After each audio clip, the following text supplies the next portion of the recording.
I've never been to jail or prison for being a gang member, but I've been for being homeless. Really? So you were homeless in San Diego? About 30 years. I'm one of the, what they call an OG, one of the original Crips that started here in San Diego. The gangs didn't have as much an impact on my life as homelessness did. Having a criminal record hurts the possibility of finding employment, renting an apartment, keeps you out on the street homeless. And it already has shown that justice impacted people are highly successful when housed. Awesome. And do not recommit. Awesome. We have two opposing sides yelling at each other. Let's just both agree. Because you don't want to see homeless people laying out in front of your place, right? I don't want to see homeless people laying out in front of your place again. I'm honored to welcome Curtis Howard to the show. This is the first time I've met Curtis, and he comes highly recommended. I mean, everybody was telling me, you have to have Curtis Howard on the show. So now you get to hear his powerful story. Curtis was a former gang member who cycled through incarceration and homelessness in San Diego for over 30 years. And now he's going to share with us how he's changed his life, his powerful story, and how he is an advocate working for people that are incarcerated and trying to get more resources to people who are living outside. So you were homeless in San Diego? Yes, I was. For how long? About 30 years, Wow. on and off. Wow, that's a long time. Yes. Now, how did you first end up homeless? Actually, I ended up homeless after a bout with the criminal justice system where I was arrested.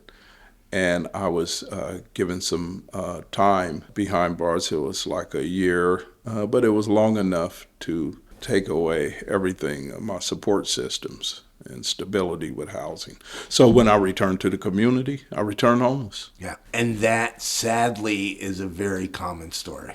It is. It has been one of the most constant crisis interventions in my life when it comes to homelessness, because I was part of the criminal justice system, which is sort of designed to kind of keep you rotating within that system. So I continuously return into the system for breaking rules, what they call violations, not crimes, but violations of your conditions of parole.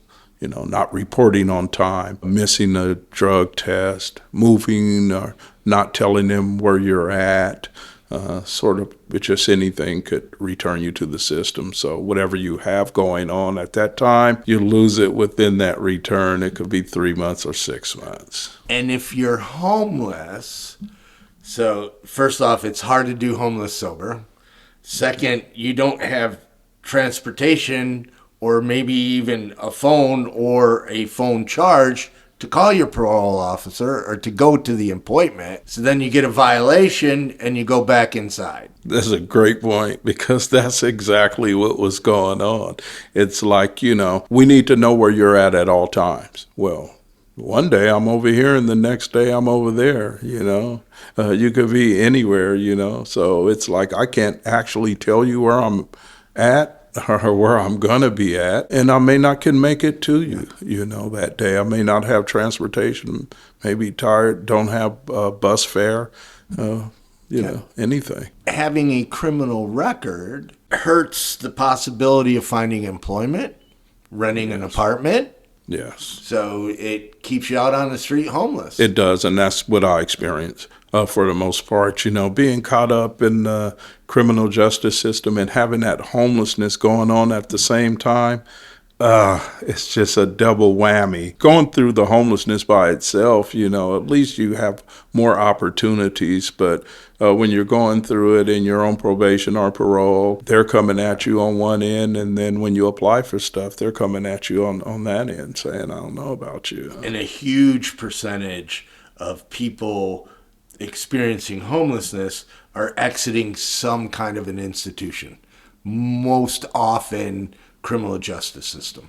Yes, some type, whether it be a drug program, a mental health program, an inpatient program, a prison, a jail, you know, just all types. And it's very hard to transition successfully from these places. Homelessness has always been my number one problem when it comes to merging successfully back into society. And now you're working to help people. I am. I did. I'm actually right now. I'm the president of the San Diego chapter of All of Us Are None. We're a national organization that advocates for formerly incarcerated people and their families.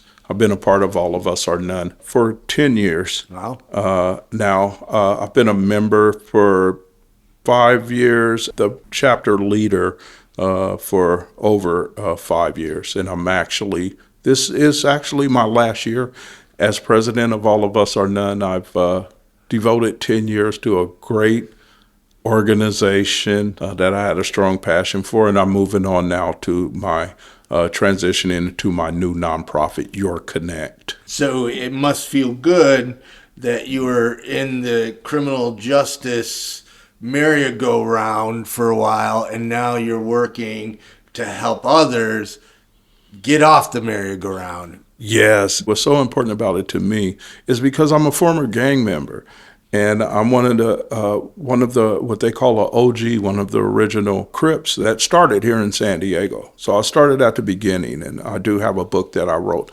about autobiography that details that. One of the most important things now is that I get to work with the people dealing with the same things that I experience. Yeah. And a lot of people ask me, they say, why don't you work with the gangs? Because, you have a history with the gangs. What about being a mentor and doing the gang? And I say, well, you know why?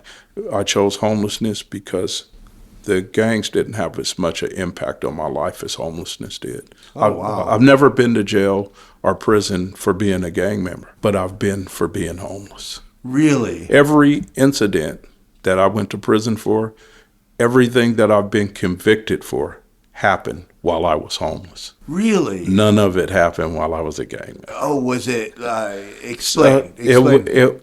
Survival mode, being out on the streets. I was convicted for assault with a deadly weapon. They initially charged me with attempted murder for a street fight with another homeless person. Survival mode. Yes. Just arguing over like $3 or $4 over nonsense. Arguing with someone over a space or bumping into your, that's my stuff. And it turned into something, he pulled a weapon on me. We struggled and fought. I ended up getting the best hand on him and was charged. For for being homeless, for being out there in the elements, I was convicted again for a crime that occurred while I was homeless that, had I not been homeless, wouldn't even been there. Drug offenses. I've never done drugs when I was housed. I've only done drugs when I was homeless. Wow. Only when I was homeless. I've never, the minute I moved into somewhere, it was over with. So it was more of a coping mechanism because you had to be high to be out there when you look at what's going on the streets out there, and you have to step into it. You're very hesitant to step into it sober, but if you don't step into it, you won't survive. People don't understand that a good percentage of people enter into homelessness sober, and then they start using to cope.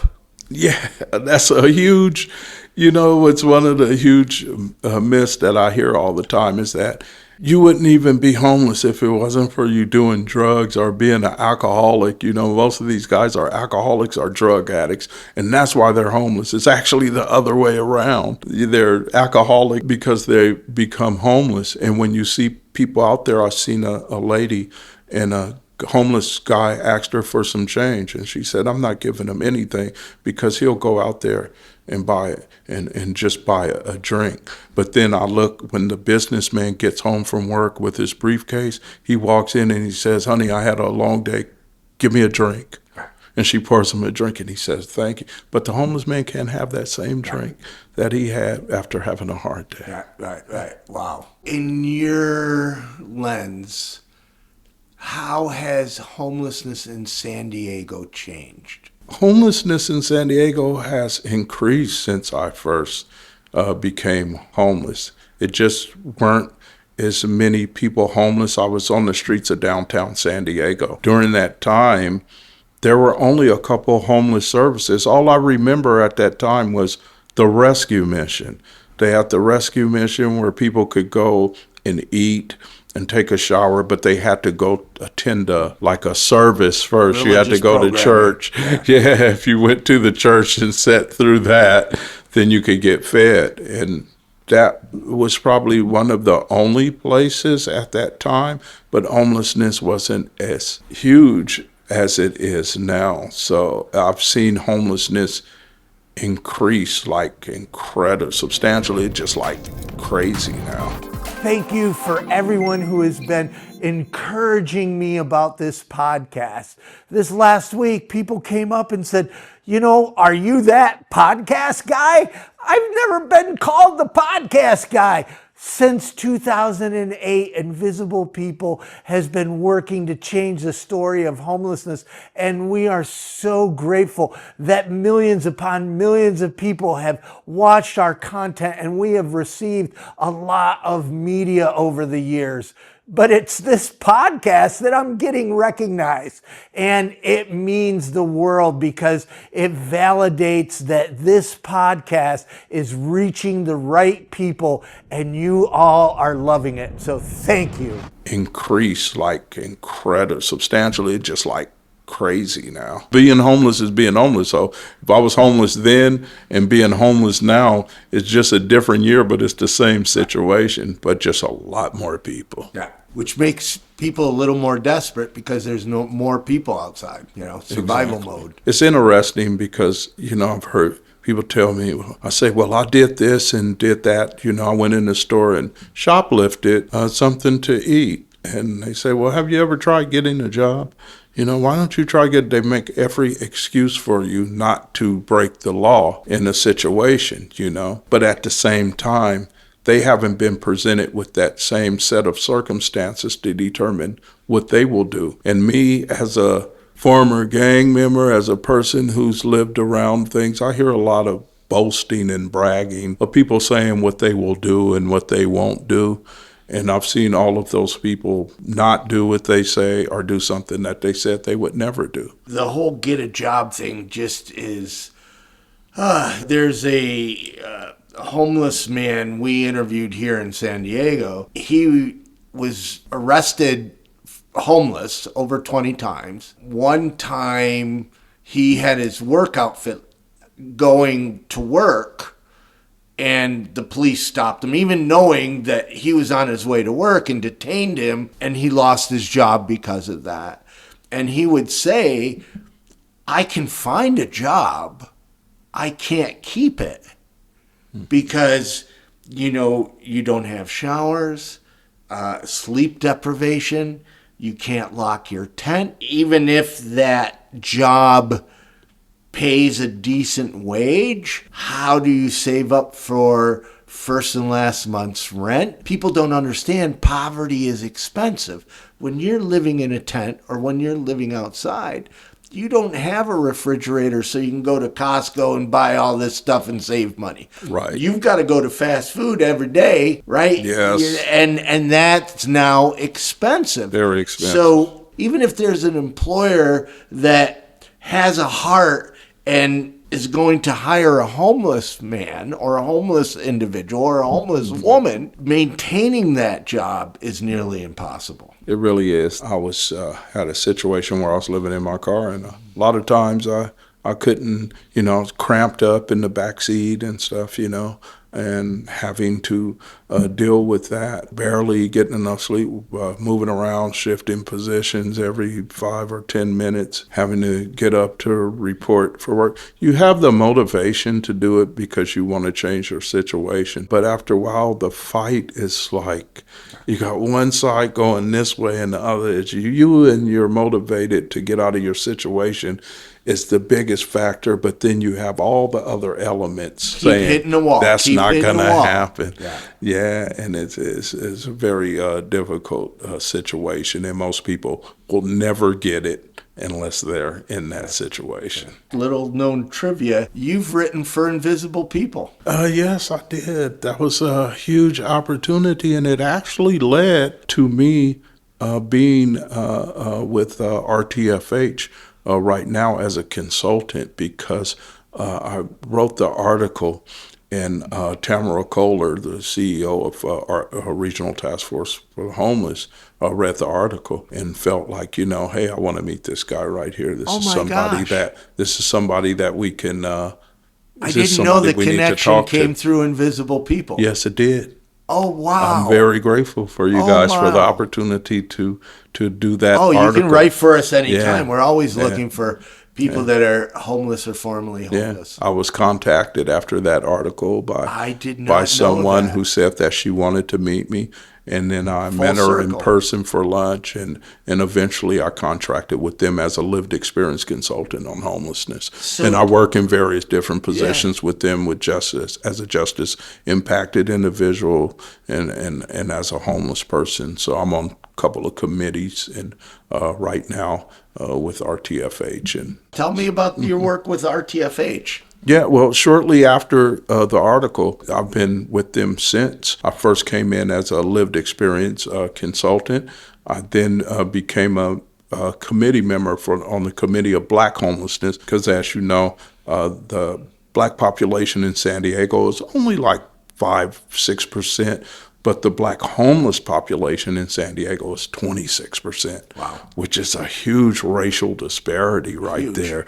And we definitely have a need to address Black homelessness in San Diego because of that. Yeah, and because of the disparity in itself. If you just have 5% of the people living in a city, but you have 26% of those same people being homeless, that's a disparity, and that's something that's needed to address. So I'm on that committee, but I'm also on the Justice Impacted Committee to help transition people coming home from jails and prisons. And what does it look like? What type of programs can we put in place for people transitioning back into society? Because we did some numbers and we did some statistics, and we found that 70% of the people who came home that were housed, the recidivism rate was very low for everyone who was housed. It was only high for people who were not housed. Right.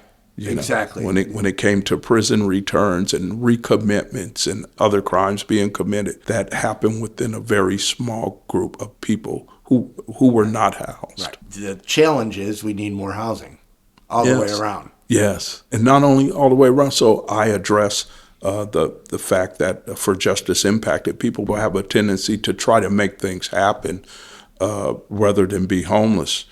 So you have a lot of people who would get a tent or just get a basket and say, this is it, grab a blanket and just lay down on the sidewalk. The justice impacted people are the ones who actually want things to change and will attempt to do things to make it change at some cost and some risk. Sometimes it's like, I may have to steal something, I may have to do something to get a room for the night so I can shower. So these are the people who should be targeted to think, hey, let's take care of these people. It's a reduction in crime. It reduces crime and everything. And it already has shown that justice impacted people are highly successful when housed and do not recommit when housed. We got those numbers. We got those statistics. We have researched it and studied it, and it's true. How did you get out of homelessness? I have been in homelessness so long, and there were so many, I just kept falling back into it every time I came home from jail or being released for a violation of probation, parole, and nothing seemed to work. So I thought this time, how can I ground myself to last longer? So I joined an advocacy group called All of Us or None, and I became community active. So it was purpose. It was purpose. You got purpose, because that's something that's not talked about a lot. People need a reason to get up in the morning. So even when you house a homeless person and you put them in this box, which is great, that's a huge step.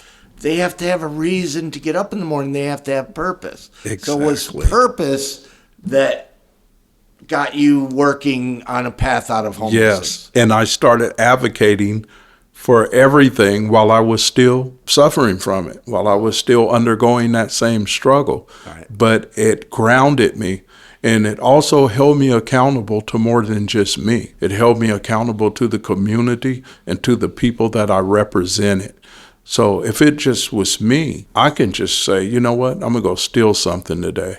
I'm going to go break in a place today. That I can make that decision on my own terms under me.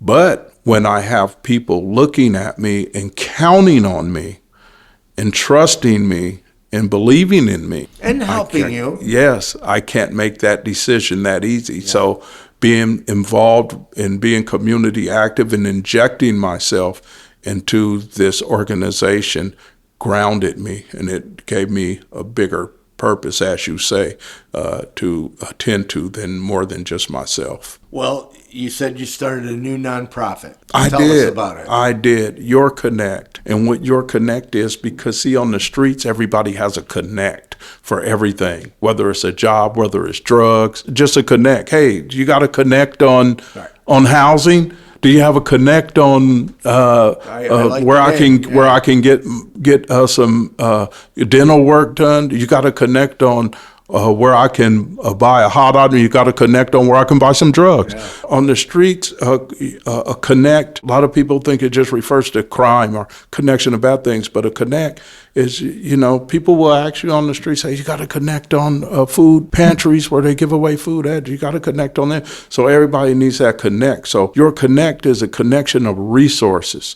It's like a telephone book. What I intend to do with Your Connect is to establish relationships with every group that has resources and to establish a relationship with them, ask them to commit their resources to some of the people that we send to them and to expand resources past needing referrals because right now there's lots of resources, but people don't even know about them.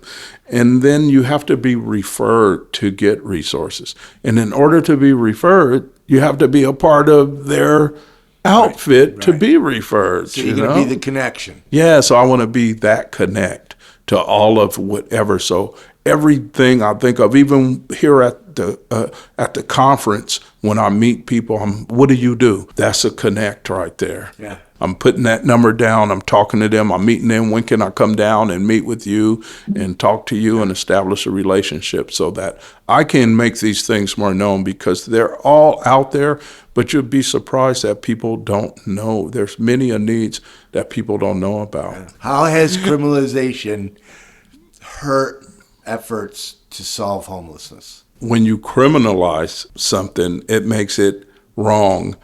So now it cannot be addressed as a issue, but it's being addressed and resolved and approached as a crime. Yeah. Exactly. So as soon as I said criminalization, your passion level just rose. It's huge, because I've had some discussions and some meetings that got pretty heated over this recently.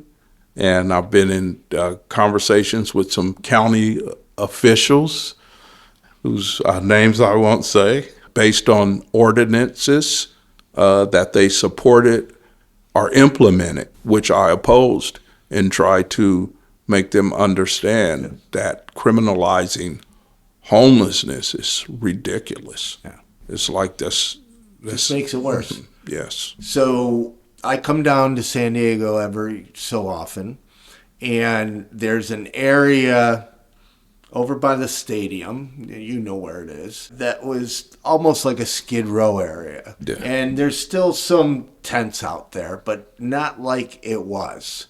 And that's not because people are getting housed. I mean, a couple people probably, I'm sure, went into housing. But it's because the police are pushing people to other parts of the city, which is the river, which I hear they're criminalizing that too, or the highways. I mean, where do people go? Well, they come to the poverty-stricken neighborhoods. You see, what's going on is that they're not going to mess with them there.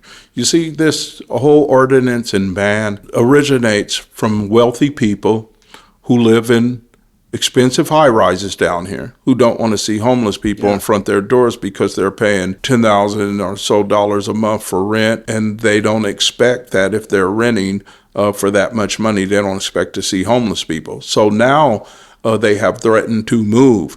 And the people who own these places are saying, we got to do something about this. I'm in danger of losing my tenant. So it's a wealthy people thing. And that's where this comes from. So now the wealthy people are getting on the mayor, and they're saying, you won't be elected next month because, you see, we have enough money to make that not happen. And so you got to do something. I don't want these homeless people in front of my house. So what the mayor does is he gets all the homeless people from in front of their house, because those are the people who matter. Those are the people with the money, and those are the people who he needs to keep him in office. And they push them back. And then once they get them in other poverty-stricken neighborhoods, they stop answering the calls. Your passion level just got up. Yes. Yeah. That's what's going on. See, because right now, a business owner or a person who lives in one of these high rises down here, they can call the police and say it's a homeless person. They've set up shop out here. It's a few of them. And when they see what area and what place it is, they'll come and send somebody to remove them. But once you get up in different areas like City Heights and Southeast San Diego, they can have all of that place, because they're not going to answer calls there, because the area is not considered an area where they care enough about the people. Wow. And it's not enough money to pose a threat to them. Wow. So there's people that are pushing politicians to criminalize homelessness, but then there's other people that understand that only makes homelessness worse, and they're like, but what can I do? What can we do? How can people in San Diego help efforts to prevent and solve homelessness? Well, first, we can agree. You agree. I don't want homeless people out here sleeping on the streets. I don't want to see them out here on the sidewalk when I wake up in the morning in front of my place, right? Now, this is the wealthy person with the high rise. Now, on the other side, it's me, the advocate. Now I'm going to say the same thing he said. I agree. I don't want to see homeless people sleeping out on the sidewalk either. So now we both have something that we agree about. And let's take it from there, because, see, we both agree now. So now we just decide how we can resolve it together. See, but we're disagreeing too fast. And when we disagree, we'll never come together. Now we have two opposing sides yelling at each other. Right. Let's just both agree, because you don't want to see homeless people laying out in front of your place, right? I don't want to see homeless people laying out in front of your place either. Yeah. Let's go from there. Anything that you'd like to add? Homelessness is not one size fits all. So we've been having a lot of problems with homelessness because there's shelters that open and people don't want to go in shelters. And the public acts on that and says, look, there's people, they offer them a shelter, they don't want to go in. They want to be homeless, or they've been offered a place and they don't want to go in. Well, there's lots of different reasons. Like, I'm formerly incarcerated. You know, even homeless, I'm not going to walk into a place with a lot of people in there and walking around. My anxiety level would go. I would never even attempt to do it. And I don't want to be homeless, but I would not be allowed, my body and my mentally, I would not be able to do it. Good shelters, but most shelters are void of dignity. Yes.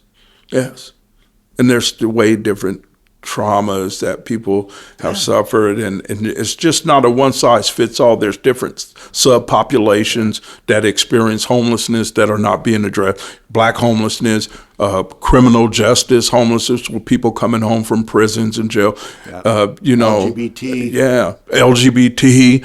Homelessness, but there's only a few that are being addressed, veterans, seniors, and disabled. And that's, hey, I want it for them. I don't want to see veterans out here homeless after their service for this country.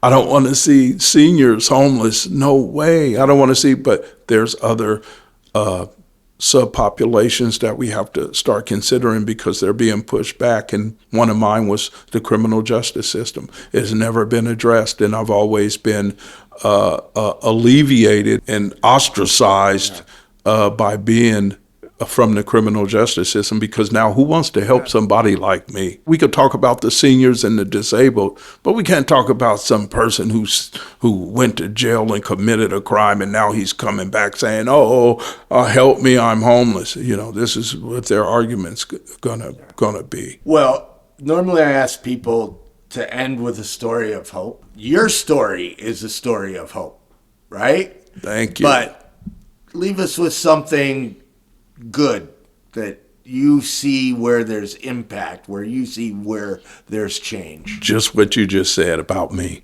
That's where it's at. Me. Right. People like me being placed in the positions to help resolve this.